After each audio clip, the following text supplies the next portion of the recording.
100 বছরের এক বৃদ্ধ নিজেকে জীবন্ত কবর দিতে চেয়েছিলেন, কিন্তু গর্ত খুঁড়তে গিয়ে হঠাৎই তিনি সোনার একটি টুকরো খুঁজে পান। উত্তেজনায় তার চোখ বড় হয়ে যায় আর তিনি পাগলের মতো খুঁড়তে থাকেন। অবাক করার বিষয়, যতই খুঁড়ছিলেন ততই আরো বেশি সোনা বেরিয়ে আসছিল। মৃত্যুর পথে এসে যে তিনি হঠাৎ একটি সোনার পাহাড় খুঁজে পাবেন তা তিনি স্বপ্নেও ভাবেননি। আনন্দে তার মুখ থামছিল না। এত সোনা পেয়ে তিনি ভাবলেন জীবনের বাকি সময়টা নিশ্চিন্তে কাটবে, কিন্তু কে জানতো এই সোনাই তাকে এক অন্তহীন অন্ধকারের দিকে ঠেলে দেবে। সব সোনা নিয়ে বৃদ্ধ শহরের উদ্দেশ্যে রওনা দিলেন। তিনি নতুন জীবন শুরু করতে প্রস্তুত ছিলেন, কিন্তু ভাগ্যের নিষ্ঠুরতা আবারও তার সামনে এসে দাঁড়ালো। পরাজিত একদল সৈন্য তার পথ আটকে দিল।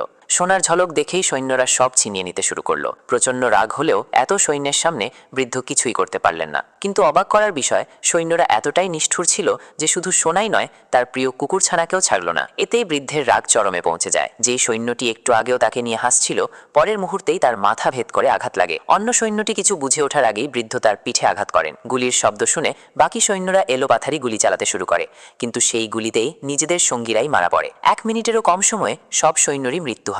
যদিও বৃদ্ধ অনেক সৈন্যকে শেষ করেছিলেন, তবুও বিপদ কাটেনি, কারণ দূর থেকে ট্যাঙ্কের বিকট শব্দ ভেসে আসছিল। পরিস্থিতি বুঝে তিনি দ্রুত পালাতে শুরু করেন। বৃদ্ধ কোন দিকে পালালেন তা দেখে অফিসার আর ধাওয়া করলেন না, কারণ তিনি জানতেন সামনে ছিল তাদের পেতে রাখা মাইনফিল্ড।